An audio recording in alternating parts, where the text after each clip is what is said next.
Okay, this will be a response to Professor Anton, Corey Anton, and his spiritual parentheses existential suffering. And this is also an opportunity, I think, to dispel the myth that Das Spook has put out there that I am simply I am just like My Misery and Me, and I am echoing verbatim Gary. Right? Use the word verbatim.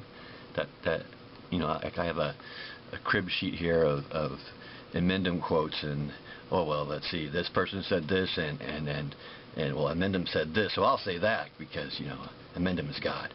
Anyhow, which I shouldn't have to do, even if it were true that I had a photogenic memory and I had a catalog of Emendum quotes in my head, and that's all I was doing was echoing him.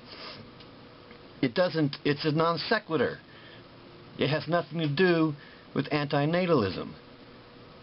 All it would prove is that I'm, you know, either got this great brain that can remember all kinds of quotes, or that I'm a dimwit. Right? That's all it would prove. But anyhow, I'm going to take a little. I'm going to have Emendums are just say no to kids. Emendum made a response to this also, and I'm going to take a little different angle in my response. So here we go. Okay, yeah. He's talking about, yeah, humans are different than the other animals. We perhaps have a more opportunity, if you will, for suffering, mental suffering. Maybe I think that's what he should have called this, mental suffering, instead of spiritual and existential. Just, yeah, mental suffering. We have more opportunity to suffer mentally than the other animals. They suffer in the moment. They don't linger. Typically, I mean, there's been studies about stress in I think it was baboons. You know, if you're not the alpha male, you're more stressed. You're not going to live as long, and whatever. Yeah, I'll agree that the human has more opportunity for mental suffering, and I would just say, so what? Yeah, okay. I mean, it doesn't make us, you know, it's still suffering. Well, yeah, I had this back and forth with Zombie Picture Show about this word imagine. Yeah, I wouldn't use that word because that has different meanings. You could, like, people imagine there's a God, and it's just no basis for that. And whereas if you're recalling, it had to do with empathy. If you see someone, like I was given the example, I actually saw a kid get hit by a minivan. So I imagine that, you know, I've never gotten hit by a minivan, but I mean, he got his shin broke. I've hurt my shin, and it hurt. So getting your shin hit by a minivan going 45 miles an hour, I imagined, if you will, it had to hurt like hell. And yeah, looking at him crying in extreme pain, apparently, you know, why should I doubt that he's in extreme pain? You know, whatever. Well, I guess, I mean, I'm gonna try and shorten this video, not play everything Corey says, but he was talking about the agency thing, and he says that there's no real free will, but there's some sort of capacity for making decisions. And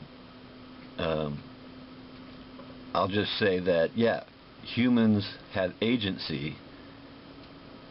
I would say the other animals have agency, but it's not the I, it's not the me that is the agent. The I is simply experiencing what the brain is doing. Yes, the brain is an agent. It can, like I said in another video, we basically have infinite options available to us. There's infinite number of things I could do right now. I could stop making the video and just say fuck it. I could take the camera and throw it across. I mean, there's just not any number of things I could do. Right? But it's all cause and effect. It's the circumstances of my life. made me who I am. I can know. I'm not doing anything but experiencing thoughts being created in my brain. Okay, I'm at the 9.5 minute mark. Now, I don't want to appear condescending because I think you're a bright guy. I mean, you're a professor, right? But the thought occurred to me, and like I say, it's just a thought that it rose in my brain, that, you know, the saying, if you can't dazzle them with brilliance, baffle them with bullshit. And I don't think that you're trying to, I don't think you're, I mean, like I said, I don't think you're an idiot. But you're trying to, well, like Dasbook was saying, you're trying to make it voluminous when it's much simpler than that.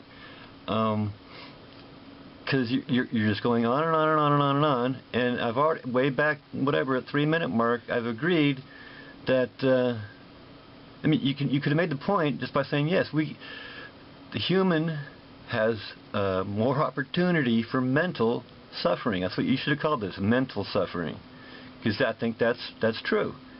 But I mean, you've gone on and on and on about this, and anyhow, that's just a thought I had. Okay, now, yeah, it's talking about animals. What I would call the other animals have an I, right? There's an I in there. It's not, they don't have that, their I doesn't have the same capacity of mental suffering that the human does, but there's an I in there. I mean, I've had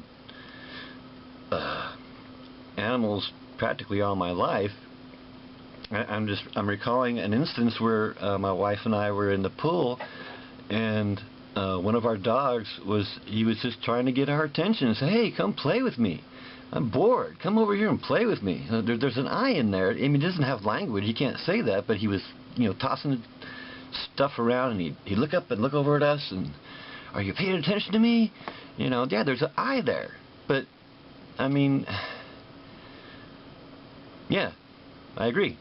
Okay, here's where I think, I mean, perhaps I've already made the case that I'm not just echoing Mendham, but I'm going to, I think Mendham and I have had a, you know, minor disagreement about this. Corey's going to give us the imposition argument, and I will give him the gift argument, in the sense that, I mean, I don't know what I think. And Mendham is thinking of the word gift as, you know, what typically you think of as a gift. Someone brings you a nicely wrapped package and you open it up. Ooh, whatever, something you wanted and you're happy.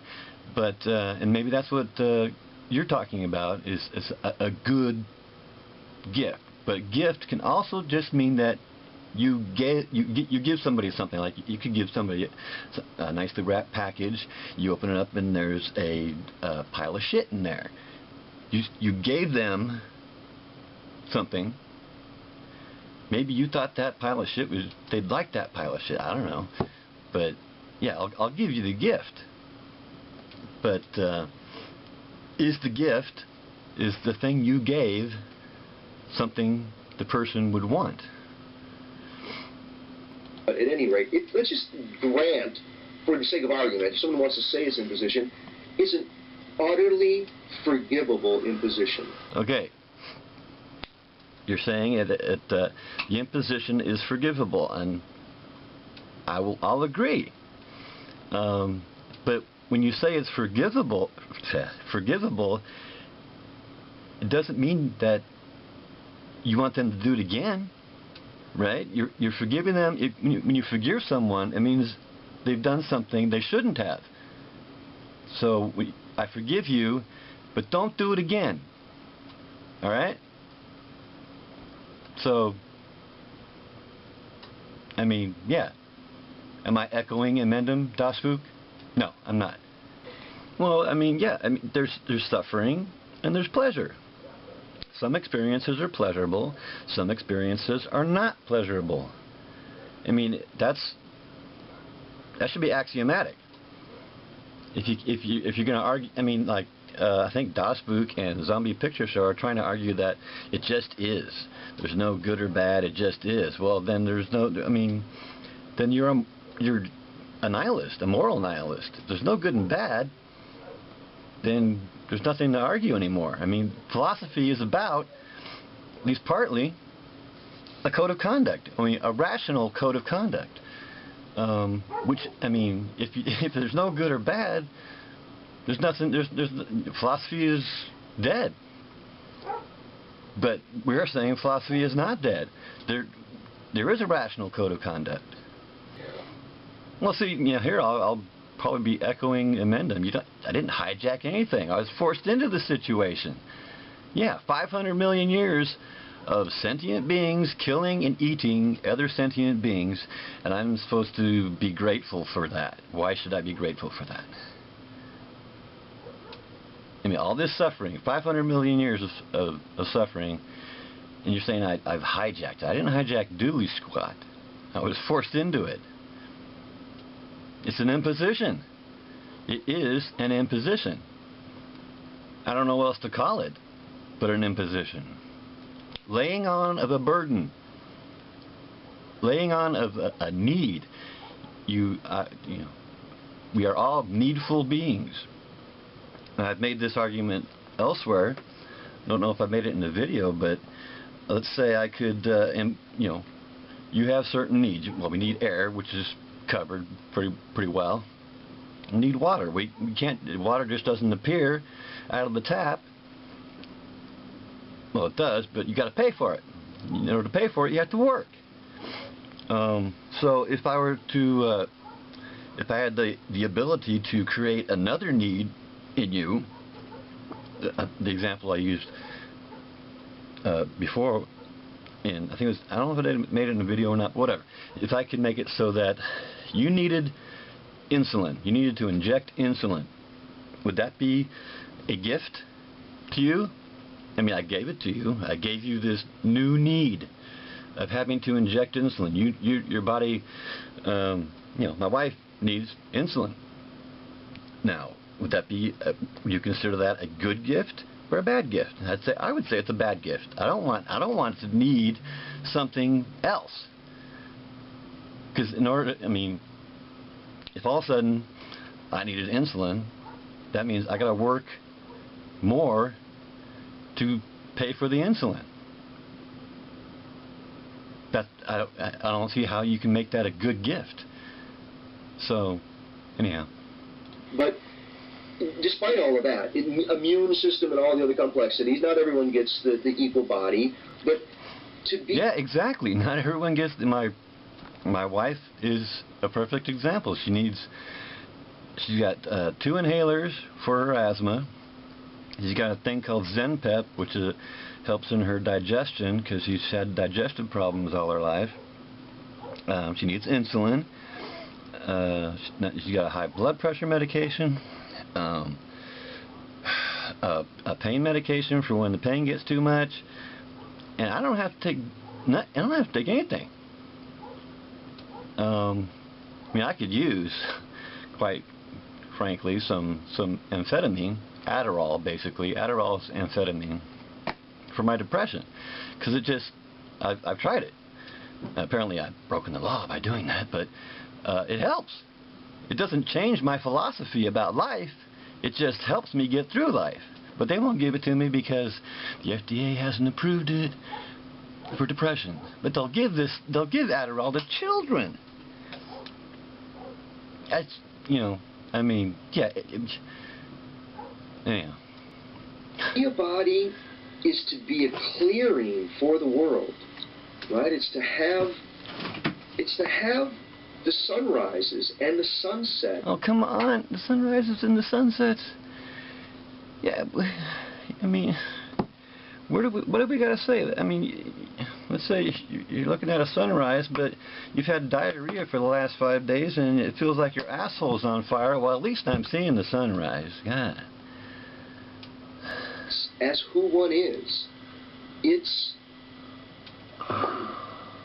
to feel love and to feel beauty for the Well, I mean, yes, things you're going to talk about later on about crying to music, which is kind of funny. Just yesterday, of all songs, Green-Eyed Lady came on the radio, and I was singing to it, and I got all choked up over Green-Eyed Lady, just because it's an old song from my childhood, which I liked when I was a child, and it just, you know, I can think of other times. I was stationed at Fort Bragg, and I heard it on the X by ZZ Top came on, and you know, memories came back. It'd been a long time since I heard that song, but so what? The unfertilized ovum doesn't care.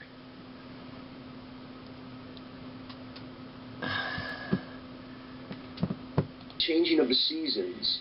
It's to be able to see the stars, to feel all of the different things around one, to see their relations. I reminded of a lyric in a song. It goes, you can see the stars, but you may not see the light. Yeah, you're seeing the stars and going, oh, wow. Again, I'm not trying to be, I don't want to be condescending. These are just, it's my brain doing what it does. They're just stars. If there was no sentient beings, it'd just be stars. Stars could bash into each other and explode and wouldn't matter. The light is that the welfare of sentient beings is the only thing that matters. That's it.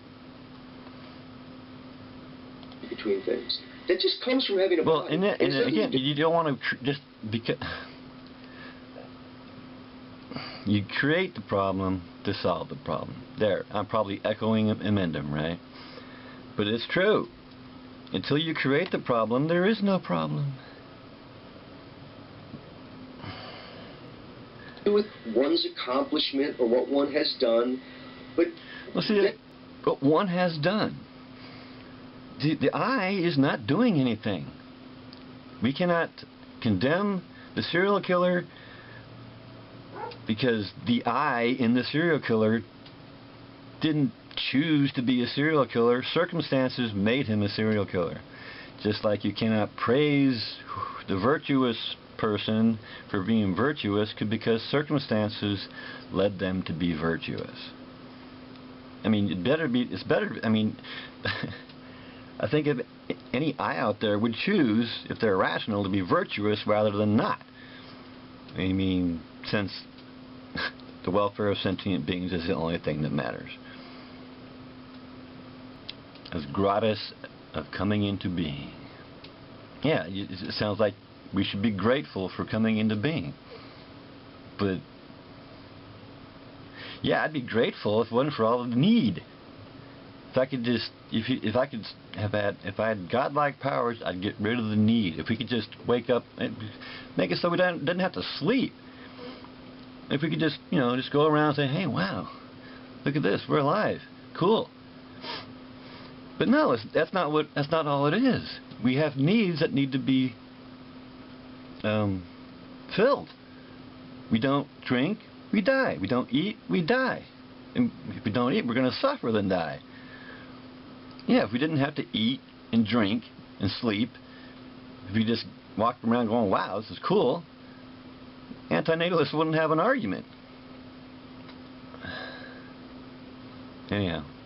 Have you ever cried to music? Yeah, here we go, the cry to music thing. Yes, I have, just yesterday. And I'm going to just, so what? How does that make up for the suffering? How does that bring my mother back from the dead? I mean, all those years I missed of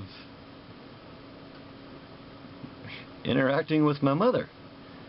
I mean, that's one of the good things, if you want to call it that, is, yeah, having attachments to people you like to have around. And life just takes it from you.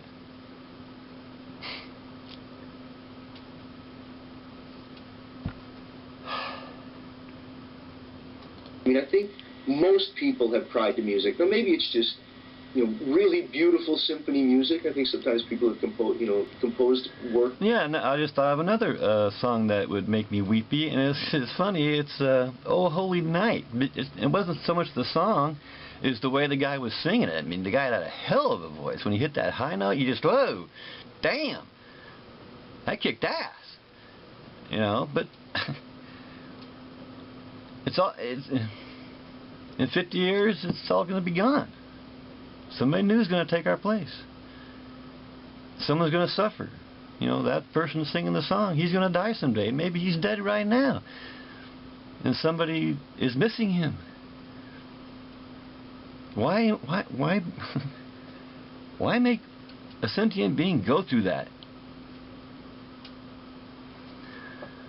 A fly in the web-like capacity, that it's trapped in so many ways and yet has agency in so many other ways. Well, see, we don't have agency. The I is just along for the ride. Anyhow, I guess I'll make this a part one, maybe come back. I'm almost done, but I have to go to the bathroom.